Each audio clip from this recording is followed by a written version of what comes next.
All right. Can you please stand up with me?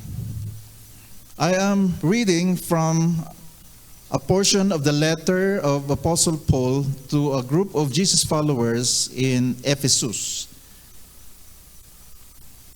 Paul greeted them usually sa kanyang greetings na, I greet you in the grace of Jesus Christ. And then he proceeded to affirm them. He affirmed them that you have discovered Jesus, something like that, and you are following him now. And then when we arrive at verse 15, si Apostle Paul ngayon, ito ngayon yung jumping natin towards the text for today.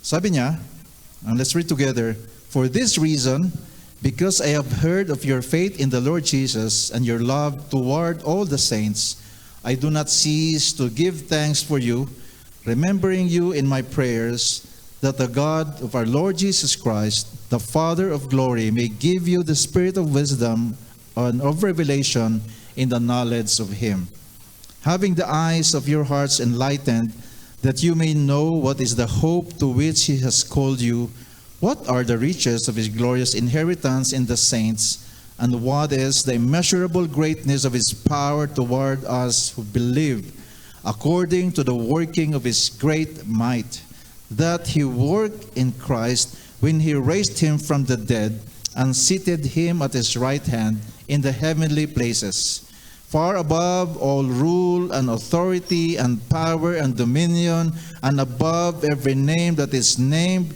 not only in this age but also in the one to come. And he put all things under his feet and gave him as head over all things to the church, which is his body, the fullness of him who fills all in all. Thank you, Lord, for your word today. May our eyes, spiritual eyes, be opened in the same way that Paul prayed here. In Jesus' name, amen. Thank you. You may take your seats. So you have your handouts with you. Make sure that you have one, so you can write notes and follow me along. Kung napansin nyo, binasa natin to, if you can just, anyway, you are holding the notes in your hand. Quick observations. Doon sa binasa natin, 1, nag-mention doon ng immeasurable greatness of God's power toward believers. So tandaan nyo yun, you can just, if you have ball pens, you can markahan nyo. Ano ang observation natin? Merong immeasurable greatness. Pag immeasurable ang ginamit na word, ibig sabihin, hindi uubra yung ating mga means of measurement dito sa mundo. You cannot measure it. It's beyond any ruler. It's beyond any, yung ginagamit ng mga carpenters, mga metros. Or kung titimbangin, beyond any weighing scale. And if you notice, this is a prayer of Apostle Paul to the church. So ang prayer na to is not that God would have that immeasurable greatness. So hindi na nalangin si Apostle Paul na, sana Lord magkaroon ka ng immeasurable greatness. Ibig sabihin, meron na. Ang prayer ni Apostle Paul is that we would recognize it. I believe that this prayer by Apostle Paul is not just for the people in Ephesus, but this is for you and me today. The prayer is that we would recognize this immeasurable greatness of God towards you. So ibig sabihin yung message na to this morning, mga ka-Life Journey, this is for believers already. And in case merong manood nito sa online na hindi pa believer, I hope that as you are listening to this, magkaroon kayo ng realization na sa Panginoon, merong ganitong klaseng greatness na hindi masukat dito sa mundong ito. And this is not simply power towards us. This is not great power. Ano uli ang description ng power? Immeasurable, di ba? So kung napansin nyo, hindi lang power, hindi lang great power, but it is Immeasurable, another synonym ng immeasurable is surpassingly great power. Yung power sa Greek, ano yun? Dunamis. Doon kinuha yung dynamite na word. So pag inano natin yung immeasurable greatness of God, this is some kind of a hyper mega dynamite power. Hyper na mega pa. Ganun katindi yung power na to ng Panginoong Diyos patungkol sa kanyang mga anak. So it surpasses everything. It is uncontestable, walang makakatalo, ultimate na greatness. So this is my prayer as well. I would like to agree with the prayer of Apostle Paul na tayong lahat that we realize that there is a difference between great power and immeasurable power. Great power, sige, we can describe somebody or an event, oh wow, great. Pero yung description dito ng Panginoong Diyos tungkol sa power na para sa atin ay immeasurable. And ibig sabihin, no power is greater than the power of God towards you. That immeasurable power is towards you. Para sa akin.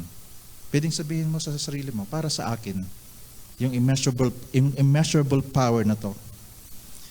At kung napansin nyo, sa prayer ni Apostle Paul, yung immeasurable greatness of this power is not towards people who are intercessors, yung mga banal, yung mga, ibig sabihin, lahat ng follower ni Jesus Christ, itong immeasurable greatness ay para sa Kanya, para sa kanila. Kasi some people might say, baka para lang yan sa mga pastor, baka para lang yan sa mga worship team, baka para lang yan sa mga nagtuturo sa kids. Hindi. Para to sa lahat ng Jesus follower. So are you a Jesus follower? Amen? Then this immeasurable greatness is toward you. Tapos ang panalangin dito ni Apostle Paul na hindi na sana habang nag-grow sila, kaya sila magkakaroon ng greatness, ng ganito, immeasurable greatness. Kung hindi, ang criteria lang talaga, isa lang, para sa isang Jesus follower. Yun lang ang criteria. Ngayon, as I've said earlier, kung meron nanonood dito na you are not yet sure if you're a Jesus follower, I hope that with this, you might be willing na mag-pray din ng ganito para mabuksan din ang spiritual eyes ninyo. Amen. Kasi itong immeasurable greatness, hindi ito basta-basta masisense or mararamdaman pag wala kay Kristo ang isang tao. Kaya nga, that's why this is the prayer of Apostle Paul is that the eyes might be opened. Ibig sabihin, kahit pala Christians na, pwedeng ma-miss out pala na meron pala itong immeasurable greatness of power. Kaya meron mga katanungan dyan. I single out yung Ephesians 1:19 in your handout. Nakalagay doon, hiniwalay ko, the immeasurable greatness of His power toward us who believe. But I have also posted some questions. Saan nga gagaling yung power? Kasi baka, nakalagay dito, pero para naman di ko napapansin. So how is it manifested? How do I experience the immeasurable greatness of God's power toward me? Kasi parang baka napipreach lang si pastor, parang rararasis bomba lang to, amen, amen. Pero ba't di ko maramdaman? Parang it's kind of vague. Baka naman theory lang ito. Hindi ako makarelate eh. Kasi, in my experience in life, maraming mga pagsubok, maraming mga na dumaan sa buhay ko. I was supposed to be enjoying this Holy Week, pero anong nangyari? Stress pala. Yun, naranasan namin ng wife ko. We were driving down Cannon Road. biglang lumakas ang ulan. With my concern na hindi kami mabagsakan ng mga bato, binilisan ko ng takbo. Tapos doon ako sa may gitna ng Cannon Road. Lampas na kami ng Bued River. Habang dumadang kami sa Bued River, umuulan ng malakas. So, hindi mo maiwasan mag-isip na, nako, pag nag-flash flood, saan kaya kami pupulutin ni Flora? Sa bagay, alam naman ni na Steffi at Sienna, nagbabiyahe kami. Kaya kung mawala kami, alam nila kung saan hanapin. Pero, na-overcome namin yung riverbed. Kung saan na kami na doon sa maayos at asfaltado na kalsada, doon nangyari ang di namin inaasahan. As I was saying kanina, I was trying to evade falling rocks from hitting the side, sa passenger side. Sabi ko kay Flora, kumuha ka dyan ng cloth or something para kung sakali man mabagsakan yung window mo, hindi ka masasaktan basta-basta. So kinuha niya isang unan, yung throw pillow. So ganun ang takbo. I did not notice na sa gitna-gitnaan ng Cannon Road, merong isang slab ng rock na nalaglag at nakaladkad ng kotse. So gulat kaming lahat. Kaming dalawa pala. Dug. Tapos, naisip ko na, nako, kung sakali, ma-stuck kami dito, paano kaya? Magtatawag ako, wala si Brother Jonathan para hilahin ang kotse. Kasi si Brother Jonathan, madali kong matawagan eh. Pero, sige, bumaba ako. Iniisip ko, di kami pwedeng gumili dito sa right side kasi babagsakan kami ng bato. Buti nilang, as we proceeded forward, umatras ako para makaalis doon sa bato na sludge. So natanggal naman, and then I navigated towards the left. May mga bahay doon, pero tumutulog yung kotse. Iniisip ko na, ano kaya nangyari? Baka may mga nabali. So baba ako, flat tire pala. So nagpalit ako ng gulong na habang umuulan. So, ayun. By God's grace, nakaandar kami. Mukhang okay naman ang sasakyan, hindi naman gumigewang. Pero ayun, pagdating sa Rosario, hanap ng vulcanizing shop.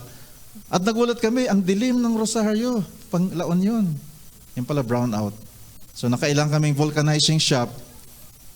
Ayaw kami tanggapin kasi walang kuryente, wala yung compressor, air compressor. So sabi, sir, diretso kayo muna sa season. So pagdating sa season, yun, kailangan bumili ng bagong tire. Buti nilang may nag-love gift sa amin, may pambili ng tire. Kaya yung love gift na yun, akala mo, may pang shopping, yung pala, pambili ng tire. Kaya nga kami ni Flora, when we arrived doon sa aming pupuntahan, we continue to proclaim the sovereignty of God. Kaya pala meron kaming extra na pera kasi alam ni Lord na may balak ang kalaban na kami ay guluhin. Kaya ready na, may pambili na ng tire. So yun yung immeasurable greatness ng Panginoon Diyos. Kahit na natitempt kami magpanic, pero hindi kami nagpanic gaano. Kunti lang. Si Flora nagtatawag na. Kung nandito si Brother Jonathan, tinawagan na yung sigurado. Kaso, sino tatawagan namin? Whole week pa naman. But God is good. God is good. God is good. So, obviously, God is good. Nandito kami At hindi lang sa good, because of His immeasurable greatness of power towards His people. Amen? So, tuloy natin. Mamaya, testimonies tayo ha. So, have you observed us as well that Jesus was put by the Father in a position where He is above everything? Can you say the word everything? So Jesus is above everything. When the Bible says above everything, it's above everything. Wala nang ibang masigit pa sa pangalan ni Jesus Christ. Kaya ganun ka makapangyarihan ang ating Panginoong Kristo. Ang pangalan niya, wala nang tataas pa. Kaya kung billing ang pinag-uwayan, kasi kung minsan billing, sinong mauna dapat sa billboard ilalagay o kaya sa mga social media, kahit anong magagawan tayo ng kung sinong uunahin, wala nang hihigit pa kundi si Jesus Christ. Amen. Ang tanong nga lang, bakit kung minsan di natin naranasan to? Bakit sometimes di natin feel? Katulad niyan, yung kwento namin, nung papunta pa lang kami sa Bued River, actually, sabi ko, balik tayo. Pero naisip ko, total, nandito na kami. Siguro naman yung full force ng ulan, mamaya pa. So, tumuloy kami. So, I believe it was a good decision. Pero, again, when we find ourselves in a very tight situation, this is where it comes in. Whether to believe in God's immeasurable greatness of power towards us, towards you, towards me, or to dismiss it. Ay, hindi, kwento lang yata yon. Hanggang preaching lang yon. Nababasa lang yon. So, isettle natin yon mga ka-life journey ngayon. Kasi, na-observe na natin na talagang God is great. I'd like to point out some words that were used by Apostle Paul, Greek words. For example, yung word na power, I mentioned already, dunamis. Ito nanggaling yung dynamite na ang ano nito, ang meaning, by implication, it is a miracle itself, yung power na to. It means ability, abundance, strength, a strength that is some kind of violent. Kaya nga ang dynamite, di ba? It is being used by mining companies to break down massive rocks. It is a mighty work. Kaya doon nanggaling nga yung word na in addition sa dynamite, doon din nanggaling yung word na dynamo, yung importanteng part na generator na nagpo-produce ng electricity. 'Di ba yung dynamo, when you make it operate, it produces electricity. From mechanical power to electricity. So, kung hindi mo naintindihan yung how electricity works, wow, it's a miracle. But actually, it's a miracle. Di ba pag meron tayong kilala na tao na, na bibo, ang tawag natin, dynamic. Uy, dynamic yung taong yan. Ibig sabihin, ano siya, yung talagang full of energy and passion. Ikaw ba yun? I'm dynamic. Word pa na working.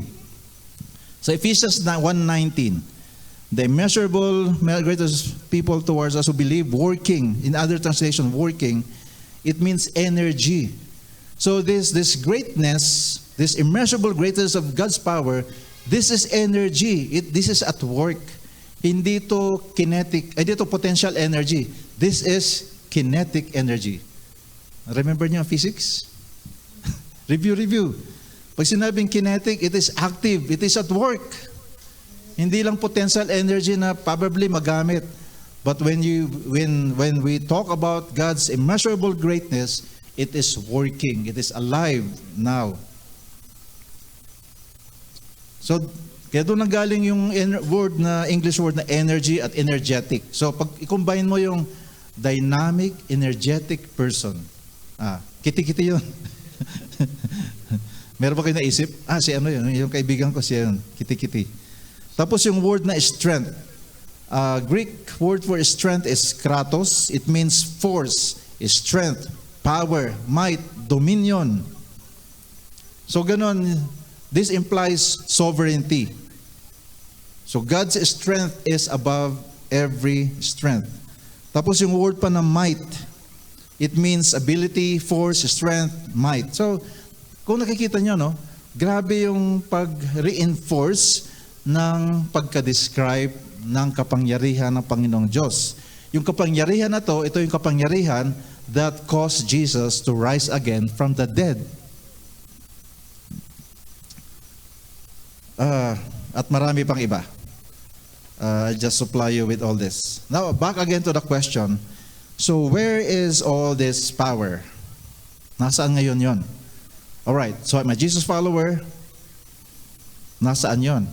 Kasi, if this power is toward me, then why is it that I struggle sometimes? Why is it that I still commit sin? Or the question can be rephrased as something like this. Now, kung meron pala yung ganyang kapangyarihan, bakit hindi ko nakikita? Bakit nakatago? Bakit hindi ko napapansin? Bakit ang mga mata ko, di ko napapansin ito? So let me cite to you, Life Journey family, reasons why even believers, we fail to feel this immeasurable greatness of God's power.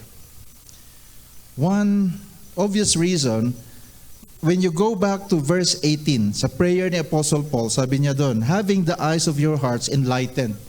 So why would Paul pray that the Christians in Ephesus ma-enlighten yung kanilang mga eyes? Bakit niya ipag-pray? Ibig sabihin, nung time na yun, hindi enlightened. Dull. So ibig sabihin, sometimes it can happen to us, not just Ephesian Christians, it can happen to Life Journey Christians also, that our spiritual eyes are dull. Medyo malabo. Nearsighted, farsighted, basta malabo. May astigmatism yung ating spiritual eyes. Di ko makita, medyo blurred, Lord. Kaya nga ang prayer ni Apostle Paul, ang panalangin niya na nawa, mabuksan, ma-enlighten. Kasi yun ang dahilan kung bakit dito hindi natin napapansin at di natin nafe-feel yung massive na kapangyarihan ng Panginoong Diyos. I'd like to admit that it happens. It happens to any one of us. Yun ang pinaka-basic reason why we cannot feel this immense, immeasurable greatness of God's power. Because our spiritual eyes are dull to the reality in the spiritual realm. Ituloy ko lang, huwag muna kayong mag-conclude na, ay, gano'n na pala, so ganyan na lang. Hindi pa, tuloy natin muna. Para lang alam natin where we are coming. Why we cannot feel this power. Why we cannot sense the magnitude of God's power toward us. So let me also cite three sub-reasons. So if we realize that we are spiritually dull, yung ating pananaw, and because of the spiritual dullness, hindi rin natin nasa-sense, naiintindihan kung gaano katindi ang epekto ng kasalanan sa atin. Kasi it follows, kung mahina ang ating spiritual eyes, then mahina rin tayo sa discernment na yung kasalanan pala ay ganon ka-powerful kahit sa mga believers na. Something like this, illustration para maintindihan natin. Di ba ma-appreciate mo yung isang gamot na tinake mo, tapos gumaling ka, ma-appreciate mo yung effect at power ng gamot na yon kung may idea ka kung gaano katindi yung sakit mo. Tama ba? Pero kung wala kang idea kung anong sakit mo, nag-take ka ng gamot, parang baliwala lang. Pwede. Siguro kahit nga di ako uminom ng gamot, okay lang eh. Pero kung nasabi sa iyo ng doctor, ito yung sakit mo at ito ang prescription. Alam mo, ang sakit mo na yan, bihira yan, nagagamot. Pero subukan mo to. Tapos gumaling ka. So siyempre, pasalamat ka. Wow, powerful ang gamot na to kasi naka-candidate na ako na mag-i-expire na ako dito sa lupang ito. Pero dahil sa gamot na to, now I am healthy again.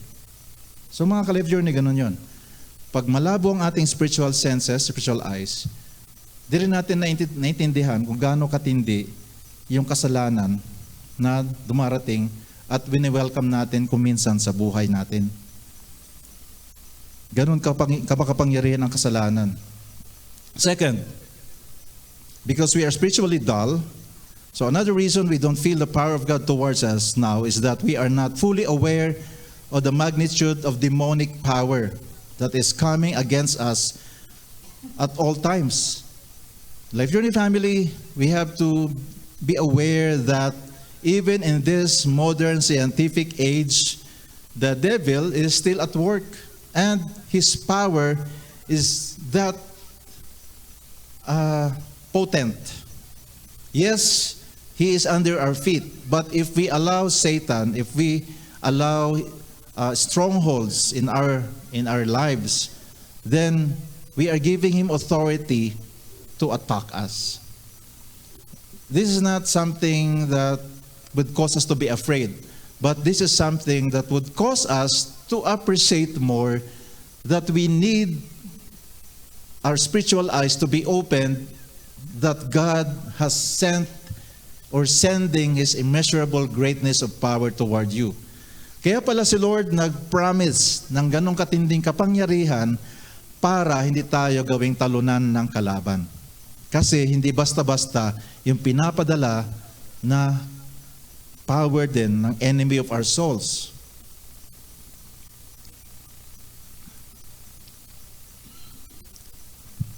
Kaya tayo safe ngayon kasi dahil sa kapangyarihan ng Panginoon Diyos. Kaya kung minsan din natin mapapansin na we are being attacked by the enemy, it's because of the power of God towards us. This is kaya ko sinasabi ito ngayon for us to realize that we have to be thankful to God because He has promised this incomparable power for you and for me as a believer. And you don't have to be a pastor to experience this. This is for every Jesus follower. And third reason why we don't feel God's power towards us is that we do not consider fully what has happened to Jesus. Yung kanyang coming to earth, suffering for us, dying, and then rising up again on the third day. Probably di natin ini-embrace ng husto. And probably we are not also embracing or recognizing yung role ni Jesus ngayon sa panahon natin in this age. Sa ating century ngayon. We are on the 21st century, di ba? Tama ba?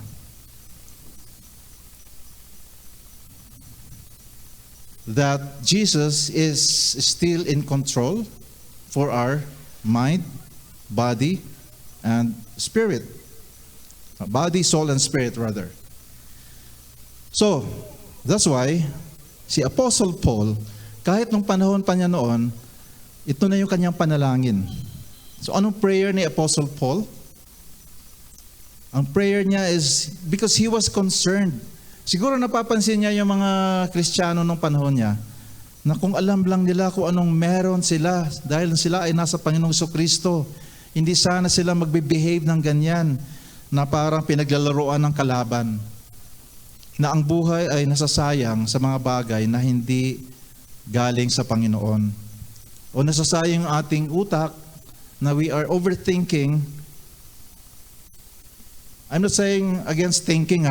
We have to think. We have to use our intellect. We have to use our minds. Napag-usapan natin to last Sunday. But we do not go ahead of God. We allow God to be the one in control of the way we think. And then when we do that, we realize that God is at work. We don't have to overthink everything. We just have to think about it, make plans, bring it up to the Lord, submit kay Lord. Di ba, kanamihan dito, eto lahat tayo, estudyante, nag-work sa government, private. Sanay tayo magsubmit ng report, di ba? Ay, ng proposals. So, gawa tayo ng proposal kasama ang Holy Spirit. Tapos, pag natapos na, balik ulit sa Panginoon. Panginoon, ito yung ating ginawang plano. Ibinabalik ulit sa inyo. Ganun pala dapat, ano? Para hindi tayo, para di nasasayang ating mind na nauubos kay isip. Hindi na pala kailangan. Kasi, meron tayong kasamang kapangyarihan ng Panginoon Diyos. Again, don't allow na ma-misunderstood. Let's use the intellect that God has given us, but let us allow the Lord to be with us as we conduct our respective proposals for our lives, for your office. So balik tayo, anong prayer ni Apostle Paul? Paul is praying that the God of our Lord Jesus Christ, the Father of glory, may give you a spirit of wisdom and revelation in the knowledge of Him, having the eyes of your hearts enlightened, that you may know. Kaya maganda ito na prayer, yung nakalagay dito sa text na ginamit ko ngayon. So verse 17, that the God of our Lord Jesus Christ, the Father of glory, may give you the spirit of wisdom. Ang wisdom pala, it is a spirit. Ang wisdom pala, sa context ng mga Kristiyano, ay hindi isang ability, but it is coming from God Himself. So magandang prayer to para sa atin. So when we remember each one of us here in Life Journey, can we pray for each other? Lord, I pray that Pastor Vio, si brother so-and-so, that he will have the spirit of wisdom and the spirit of revelation in your knowledge, O God. Can we pray in that manner? And then, for what reason? Verse 18, having the eyes of your hearts enlightened. So kailangan mabuksan yung ating mga spiritual eyes, ma-enlightened. Saan? Yun na, sa verse 19. Na ma-realize natin na meron itong immeasurable greatness of God's power toward us. So Paul is praying, I am praying, and I am preaching at the same time. And then I am inviting you to also pray in the same way for each other, that God would enlighten the eyes of our hearts. To take away the dullness that I mentioned earlier, so that we may know something. And that something is in verse 19 of Ephesians chapter 1. Incomparable, immeasurable. At anong klaseng knowing ito? Anong klaseng realization? Hindi lang para alam natin. For example, mahilig kasi ako sa kape, so pag sinabi, ay, ang sarap ng kape. Dapat hindi lang yung nagko-quote ako ng masarap yung kape. Pag sinabi kong masarap ang kape, yung i-describe ko pa yung lasa. I can feel the grains na galing pa sa ganitong, doon pala ito tinanim, sa Papua New Guinea. Yung mga iniinom pala nating kape. O kaya, pag Benguet naman, ay ito, tinanim ito doon sa kaya nafe-feel ko pa, kaya naranasan ko pa kung paano ito ni-roast. Mukhang matagal itong ni-roast. Kaya lumalabas sa timpla. So, ibig sabihin, when we talk about knowing this immeasurable greatness, hindi lang yung alam natin dahil nabasa o narinig ninyo, kundi nararanasan natin, mga ka-Life Journey. Kaya I'd like to challenge you na, again, sulat kayo, recall those things. Kailan ko ba naranasan itong incomparable greatness ni Lord? When was that instance that I know that it was not by doing, it was not a doing of any person, but I know it happened, it became possible only because God is with me. I challenge you, isulat nyo, recall. Para masabi nyo, ay oo nga, naranasan ko na yung ganon. Naranasan ko na yung ganong immeasurable greatness of the Lord. So, since we are celebrating the resurrection of Jesus Christ, kailangan konektado ito sa kanyang what happened to Jesus when He rose again from the dead. So in your handout, I have there placed 5 ways to measure the greatness of God's power now toward those who believe. Ibig sabihin, ito yung 5 glimpses of what became of Jesus after He died. Because our identity belongs to Jesus.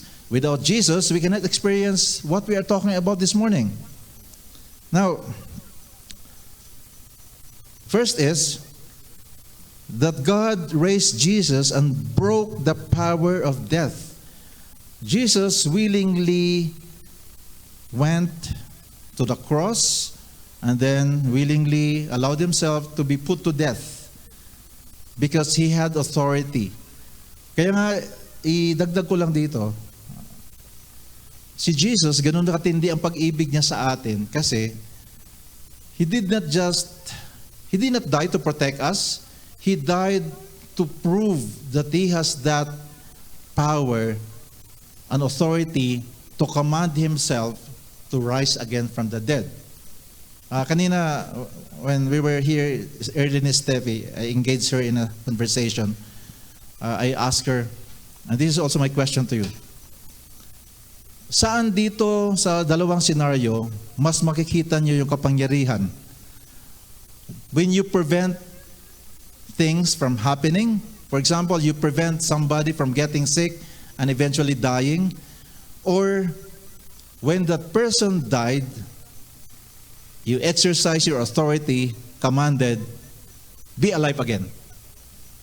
Doon sa dalawang scenario, saan doon makikita nyo yung mas mas grabe na kapangyarihan?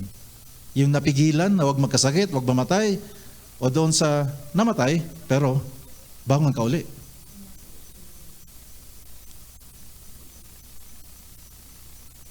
Kaya nga ito yung katulad nangyari kay Jesus. Because of the authority that he had,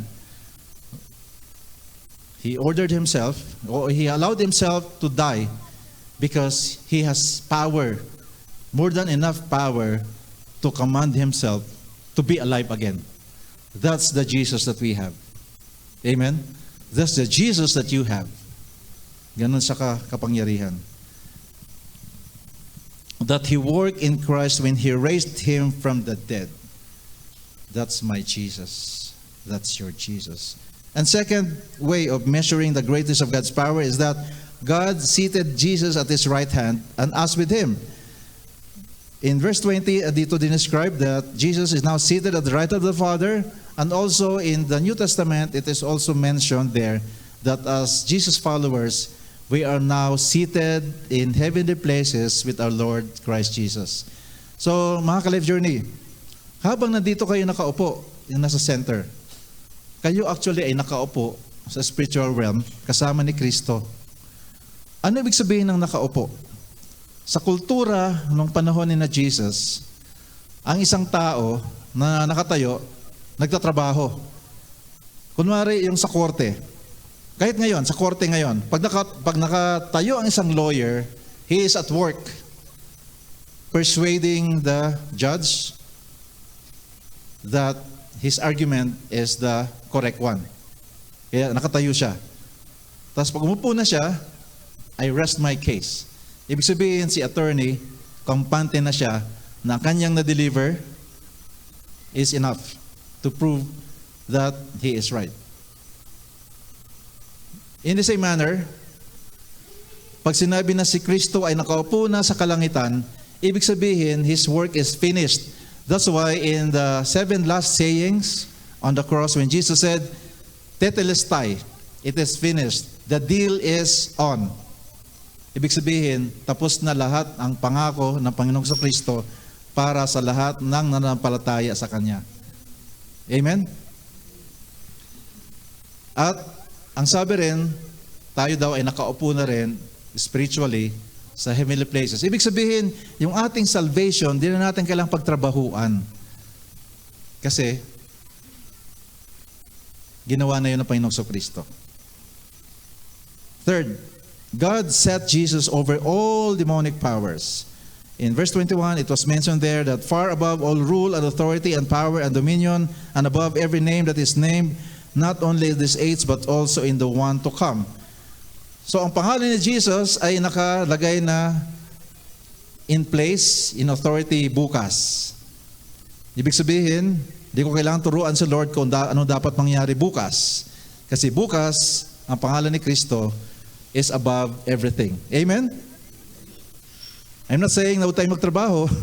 What I'm saying is, pag nagtrabaho ka bukas, bumalik sa opisina, bumalik sa campus, remember, who is the one in control? At siya rin ang control over demonic powers. Amen? Amen. Kaya, ibig sabihin, ang mga Kristiyano hindi matatakutin. Kahit sa mga mababait na mga instructors. Amen. Amen. May instructor tayo dito eh, kaya kailangan kong ayusin yung pagsasalita ko eh. Magtuturo ka pa rin, di ba? Yeah, okay. Meron dito academe tayo, may instructor tayo dito, kaya ano lang. Meron naman talaga teacher na ano eh. Pero ako natutuwa ako gusto ko yung mga teacher ko nung araw na matapang. Ngayon kasi sino-social media, no? Kawawa naman yung mga teachers. Kaya I speak blessings sa mga teachers in Jesus' name. Anyway, God is in control. Demonic powers, Jesus is above them. Number 4, God gave Jesus as head over all things to the church. So So alam niyo naman testimony ko last week. So Jesus is above everything. He owns all churches that has placed themselves under His lordship. In Ephesians 1:22, put all things under His feet and gave Him as head over all things to the church. Amen. So ibig sabihin, ang boss natin dito sa church na to ay si Jesus. Ang role ko is pastor. To those who are willing, I am willing to equip you. Pag hindi kayo willing, di ko kayo pwedeng sinturunin eh. Baka ma-social media pa, hindi, joke lang. Ang lovingly, as I pray for you, na lahat ma-equip, kasi dapat lahat tayo aware dito. And then, number 5, God gave Jesus as head over all things to the church. His body, the fullness of Him who fills all in all. Life Journey family, as we are about to wrap up this message for this Resurrection Sunday, I mentioned already that the mystery of evil is great, but that should not terrify us and paralyze us, because the power of God is far more greater than anything else. Even the attempt of the enemy, even our misunderstanding, even our ignorance. That's why we pray for each other, that we will not forget who we are in Christ, that God has prepared this promise for us. And probably if you're wondering, kaya nga ang challenge ko sa inyo kanina pala, write down, recall everything that you experienced along the way in your spiritual walk with Christ. When did it happen that there's no doubt that it was only God that intervened, that brought me to safety, physical or in your relational, whatever, financial experience? To encourage you, the fact that we are here right now worshiping Jesus is an evidence that you have enough faith in you.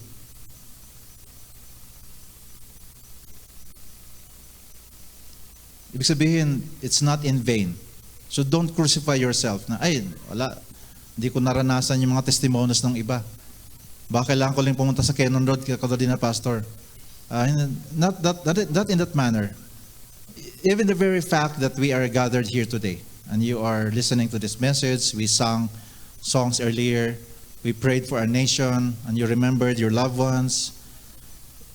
Ibig sabihin, this power of the Lord Jesus Christ is available to us. And the reason why there is healing, some of us went through difficult times, nagkaroon ng mga sakit, respiratory problems. Ang iba sa atin, meron ongoing na physical challenges, hindi na pwede ang ganitong klaseng physical activity, bawal na because of certain condition in the body. The fact that we can still do something like this is proof enough that God's power is at work. Amen ba? Amen. And the fact that we are still capable of receiving spiritual things, then the power of our God, this awesome power, is at work. Continuing with how God is faithful in our lives, I am thankful that at this point in time, there is still that opportunity to be a blessing to other people. Even when Flora and I were having some rest in Nueva Ecija, I was able to visit this police station na malapit lang kung saan kami nakatira, and to pray for them, encourage them. So ibig sabihin, para sa akin, that is an indication that this immeasurable greatness of God is at work. And again, I'd like to invite you, think about those things. What are the things that are at work right now? Amen? Think about your family. Yes, there might be some challenges. in your family, finances, some are di kayo nagkikita ng matagal. Probably may akong pinagpipray pero hindi pa lumilitaw. But the fact that you're still having this sustaining grace within you, this immeasurable greatness of God's power is at work. Kaya ang prayer ko ngayon, na mabuksan yung ating spiritual eyes, na ma-realize na naranasan pala natin ngayon. Kahit pala yung maliit lang na mga bagay, gumagalaw ang Panginoon Diyos. Amen ba? So, wag nating maliitin yung mga pinaparanas ni Lord sa atin ngayon. Kasi si Lord pala, pinapakita na niya ang kanyang katotohanan. That He is alive. He rose again from the dead. And this power is available to anyone who believes in Him. Amen? That's why my prayer there, sa handout natin, Lord, may we know the power of God towards us who believe, this resurrection power now to live and die for the glory of Christ. So can we please stand up?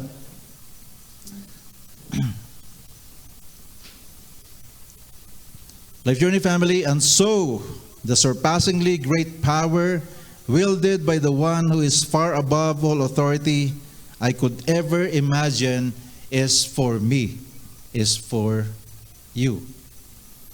And God will persist in His great love for me with power and authority in this age and also forever in the age to come. Let me ask you, is there better news than that?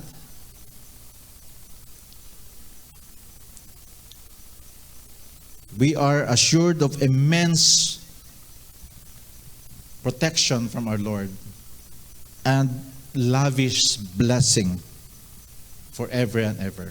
And so, people of God, the Journey family, on-site, online, rejoice. Let us rejoice because God has you in His infinite power. Amen? And no one can snatch you out of His grasp.